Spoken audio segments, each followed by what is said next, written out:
Shalom amigos, les habla Sergio Bacari del canal Un Bacari Suelto en Israel. Otra vez con ustedes, otra vez con el Tanaj, con la Biblia judía, desde el mismo lugar de los hechos, en busca de relatos bíblicos o incluso capítulos enteros.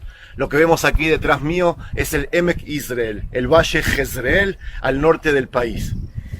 El Valle Jezreel es el valle quizás más importante de todo Israel y de todo el Medio Oriente, ya que es un valle que está en el llano y que comunica con facilidad el este con el oeste, desde el valle de Jordán al este del país, con el Yam Gadol, con el mar Mediterráneo, en la costa occidental del país.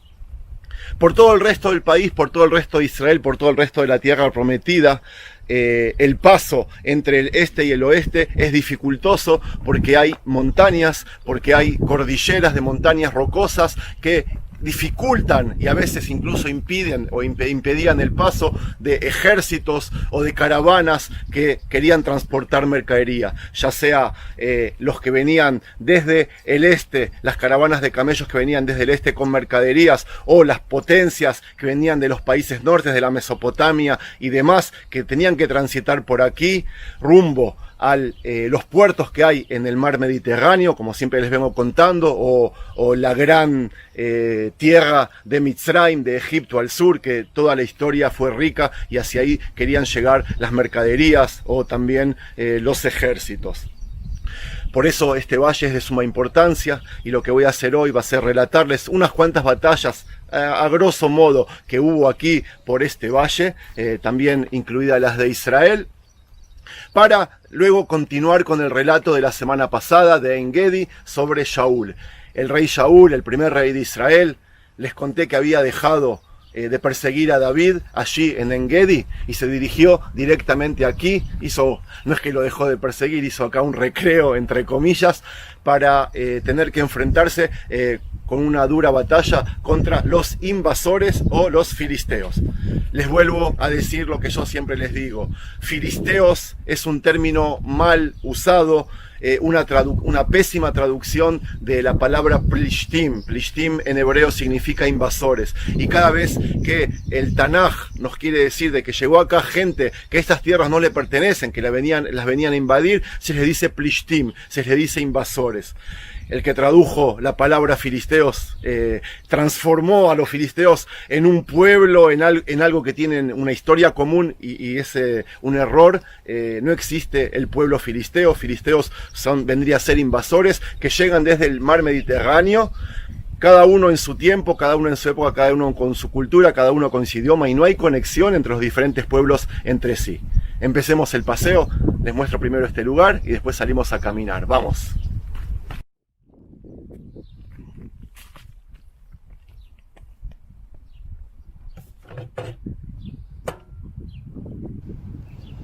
Durante todo su reinado tuvo que enfrentarse el rey Shaul contra muchos enemigos. Para eso, Dios se había convencido que los hijos de Israel necesitaban un rey como el resto de pueblos que habitaban la zona. Un rey que formara y liderara un ejército, ya que los invasores o los filisteos, como los conocen ustedes, no estaban dispuestos a convivir con su pueblo. Cuando Israel recibió su primer rey, los invasores buscaron la forma de hacerlo rendir junto a su ejército y derrocar su reino. Ya les mostré cómo al principio tanto Shaul como su hijo Jonatán los vencieron e hicieron que desalojen la zona de Michmash. Luego se enfrentaron con otro pueblo invasor en el valle Haelá, ¿se acuerdan? Me refiero a la batalla entre David y Goliat, que también venció el reino de Israel e hizo que el enemigo huya hacia el este. Pero como les relataba la semana pasada, a partir de aquí nació un nuevo enemigo. No para el pueblo, sino para el rey. Un enemigo compuesto por una sola persona, David ben Ishai, a quien comenzó a perseguir por todos lados. Shaul dejó de perseguirlo en En-Gedi, como les mostré la semana pasada. Allí terminamos el relato para subir y combatir con más pueblos invasores que habían llegado a la tierra de Israel y tenían intenciones de habitarla en todo rincón posible. Casi al final de su reinado, los invasores decidieron atacar a Israel en el punto más estratégico, en este valle, el Valle Israel. un valle alejado a los puntos dominados por ellos, que estaban asentados en el llano suroeste del Mediterráneo y también en la zona Shfela. Pero por lo visto, ellos habían entendido la importancia de este pasillo como les relaté al principio. Primeramente, tener control en este valle significaría controlar el pasillo que unía continentes. Y como les dije, el más importante de todo Medio Oriente. Segundo, porque conseguir el control aquí significaría partir a Israel en dos y desconectar a todas las tribus del norte con las del centro y las del sur. Esa estrategia había utilizado Yehoshua bin Nun apenas entramos a Israel en su conquista. Él lo había hecho para que no haya alianzas entre los pueblos del norte y del sur. Ahora, de conseguirlo, significaría que no habría unión entre los hijos de Israel. Y ellos no podrían ayudarse los unos a los otros militarmente hablando. Los invasores, además, podrían aprovechar una debilidad moral que estaba sufriendo el rey y todo el pueblo. Amigos, voy a seguir el relato abajo en un manantial. Detrás mío está el monte Gilboa y lo que para mí es fácil bajar, será también fácil de subir para soldados. Recuerden este dato. Enseguida veremos el agua que corre por aquí, amigos, pero antes les cuento que este valle también tiene su historia bíblica. Aquí mismo luchó Barak y la profetisa Dvora contra los cananeos. También aquí luchó Gidón contra los madianitas. Y otra historia fue durante el reinado de los reyes Omri y su hijo Ahab, quienes solían pasar aquí las vacaciones de invierno. Y en una de esas vacaciones, el rey de Israel, Ahab, cuando Israel estaba dividido en dos, y su esposa Izebel intentaron comprar este terreno que le pertenecía a Nebot.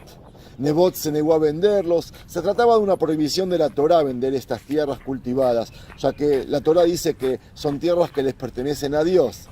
Pero Izebel logró conseguirlos al provocar la muerte del simple campesino por lapidación, lo lapidaron al pobre campesino. Bueno, pero esa es otra historia. Volvamos a la nuestra del libro 1 Shmuel, que nos pasa a relatar lo siguiente, y les leo.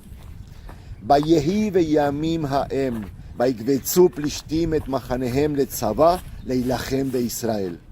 Vayomer Achish el David. Yadua teda ki iti tetze bemachane ata beanasheja. Luego me salteo y dice, Ushmuel met veyaspidulo kol Israel. Vayikbereu berama u beiro. Beshaul esir avot betayeduanim me'aretz. ויקבצו פלישתים ויבואו ויחנו בשונם, ויקבוץ שאול את כל ישראל ויחנו בגלבוע. El rey Shaul estaba en una difícil situación, imposible. Luego de perseguir años enteros a David, David era ahora soldado del enemigo. Y no era un simple soldado, era el ministro de ejército del rey Achish de Gat, uno de los más poderosos de todos los pueblos invasores. Como leí, la Biblia nos anunció enseguida que murió el profeta Shmuel, quien era la principal fuente de apoyo moral del rey de Israel, y además era quien le otorgaba la fuerza espiritual a través de los años. Los invasores se aprovecharon de la situación y trajeron a sus ejércitos para acampar en Shunem, aquel lugar que estuve el mes pasado, ¿se acuerdan? Debajo de Givat Amoré. Cuando miramos la cordillera de montañas, aquella de Givat Amoré, del otro lado del valle, podemos ver la población que hay del lado este, lo que hoy es, digamos, la ciudad de Afula. Allí se preparó los invasores. Y como respuesta, Shaul reunió a todo su pueblo de Israel para acampar del otro lado, enfrente a varios kilómetros de distancia, en la cordillera del monte Gilboa. Shaul sabía que los invasores poseían carros de fierro y tenían ventaja militar. Sabía que no los podría vencer en un enfrentamiento cara a cara en este valle tan abierto y fácil de transitar. Y es por eso que decidió ubicarse en la altura del Gilboa, para dominar este valle y en caso de enfrentamiento, que sea por lo menos en aquellos terrenos rocosos a los cuales no podrían llegar carruajes. Pero cuando Shaul observó desde su campamento al de los invasores, fue atacado por miedo y ansiedad. ויראה שאול את מחנה הפלישתים, ויראה, ויחרד ליבו מאוד. וישאל שאול באדוני, ולא ענה אדוני. Gambe Jalomot, Gambe Urim, Gambe Neviim. Entre el impresionante ejército de los invasores que él estaba viendo, sumado a la inseguridad que tenía por la muerte de su líder espiritual, el rey sufrió una tremenda crisis y se dirigió a su Dios. Pero Dios no le respondió. Sin saber para dónde disparar, comenzó a pedirle a sus ayudantes que le consigan una bruja, alguien con quien asesorarse. Se trataba de algo prohibido y él mismo había luchado durante todo su reinado para combatir ese fenómeno de adivinadores, videntes o manos santas. No sé bien cómo se dice en español. En hebreo se les dice Baalei Haov. Lo que intentaba hacer Shaul era traer el espíritu del recién fallecido Shmuel para asesorarse directamente con él. Shaul se disfrazó de una persona simple del pueblo y sus ayudantes lo llevaron a Ein Dor, del otro lado del valle, en la parte noreste de la cordillera de Givat Amoré. Allí, en lo de la vidente, Shmuel le anunció a Shaul, en boca de la misma vidente, lo que sucederá en los próximos días. Vayash Adonai lo kasher diber beyadi, vaikra Adonai et memlacha miadeja, beitna le reeja le David. Kasher lo shamata bekol Adonai velo asita Jeron efo ba'amalek al gen adavar azeh aseleja Adonai ayom azeh. Beiten Adonai gam et Israel imeja beidei הפלישתים ומחר אתה ובניך עמי. גם את מחנה ישראל ייתן אדוני בידי הפלישתים. וימהר שאול ויפול מלוא קומתו ארצה. ויראה מאוד מדברי שמואל. גם כוח לא היה בו כי לא אכל לחם כל היום וכל הלילה. Las malas noticias que le trajo Shmuel eran como una seguidilla de espadas que le iba clavando en todo su cuerpo. Perdería el reinado, el cual pasaría a ser de David. Los invasores vencerán en la presunta batalla aquí mismo y conseguirán soberanía. Y al final, Mahar, Atau, Baneja y mí. O en simples palabras, tanto Shaul como sus hijos morirán y pasarán a convivir con Shmuel en el cielo, en el mundo de los muertos. Al principio, Shaul quedó desconcertado. Perdió sus fuerzas incluso para levantar un pedazo de pan y comerlo. Las pésimas noticias no le dieron descanso y parecería ser que tenía una sola opción: rendirse. Pero como si fuera el mejor rey del universo, tomó una decisión muy valiente: salir a la batalla contra los invasores y morir como un héroe de pie, a pesar que ya sabía el final de la historia. ויקבצו פלישתים את כל מחניהם אפקה, וישראל חונים בעין אשר ביזרעאל. La batalla está por comenzar. Los invasores se prepararon al principio en Afek, cerca de donde estuve el viernes con el monopatín, al lado de las fuentes del agua Yarkon, donde hoy es Rosh Ha'ain. Y después comenzaron a acercarse hasta aquí, empezaron a subir hacia el norte, hasta el valle Israel. El ejército de Israel, por otro lado, bajó desde el Gilboa, donde estaba acampando, y se ubicó en Ein Asher Be'Israel, es decir, exactamente aquí.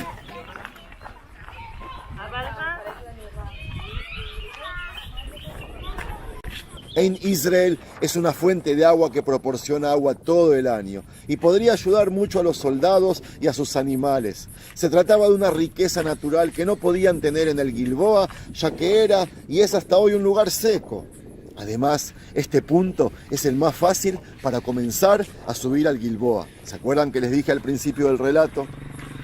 La ubicación cercana del manantial a las laderas del Gilboa le permitiría a Shaul y a su ejército, cuando el enemigo se acerque, subir a las tierras rocosas de la cordillera y pelear allí, y no aquí en el llano. El resto de manantiales que hay por esta zona está en la zona norte de la cordillera, en montañas empinadas por las cuales es casi imposible subir. Llegó la hora de combatir. Los ejércitos ya están listos. Amigos, la batalla la reviví en otro paseo y no voy a repetirla. Los invito a ver el video. Para los fiacas les cuento que todo lo que había dicho Shmuel se cumplió y está redactado en el capítulo 31. Israel perdió la batalla, Shaul y sus hijos murieron y el reino pasó a manos de David. Y colorín colorado, este paseo se ha terminado.